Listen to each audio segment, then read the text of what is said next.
Shalom Ubracha, nous poursuivons avec la 10e Mishnah du 4e Pérec. La Mishnah nous enseigne ici Nitai Ish Tekoa. Nitai est un habitant de la ville de Tekoa, qui était une ville en Eretz Israël, et vi chalot mi betar. Il a amené des chalot, donc de la chala, qui avait été prélevée par les habitants de la ville de Betar. Et cette ville, dit le Barthénora, est la ville en Chutz Haaretz.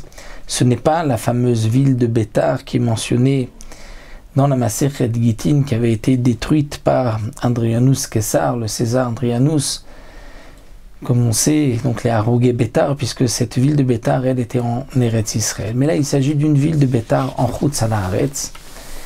Donc cet homme, Nitai Ish Tekoa, a apporté donc de la chala de là-bas, velo kiblou mimenu. Mais les Chachamim ont dit non, on ne peut pas l'accepter, on ne la prend pas. Pourquoi? La manger, on ne peut pas, étant donné qu'il y a une impureté, puisque ça vient de Chutz Haaretz, et nous avons vu qu'il y avait une impureté, Eretz Hamim de Chutz Haaretz.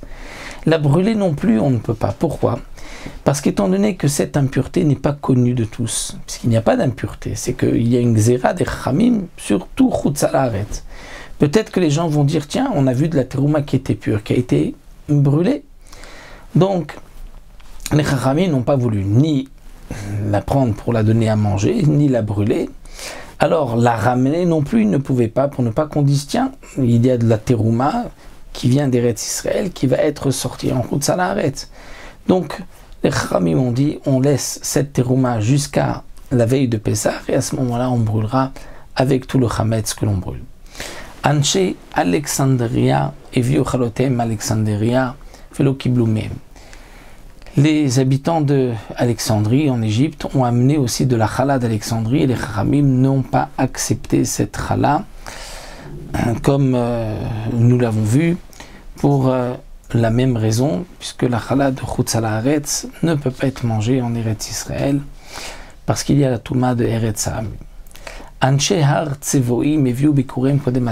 habitants de Har Tsevoim, qui se trouvaient en Eretz Israël, ont amené les bikurim, les prémices, avant Shavuot.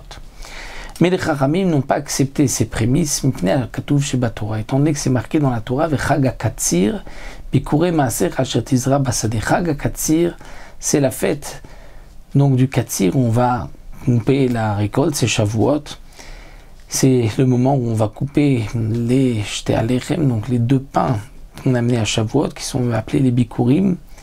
Bikurei Maasecha, c'est le premier korban qu'on a mené de la nouvelle récolte de blé.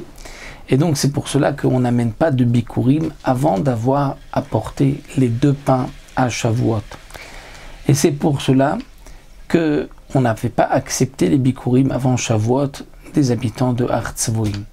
Donc comme nous explique le Barthénora, Bikurei Maasecha, ce sont les deux pains qui sont amenés à Shavuot, deux pains de blé qui sont appelés Bikurim et qui permettent le Chadash, la nouvelle récolte dans le Beth Amikdash. On sait qu'à Pessah, on apportait le Homer, une offrande d'orge, et lorsqu'on a mené cette Minchat Homer, l'offrande d'orge, on pouvait manger la nouvelle récolte en dehors du Beth Amikdash. Mais pour sacrifier au Beth Amikdash de la nouvelle récolte, il fallait attendre Shavuot, les deux pains qui étaient de blé.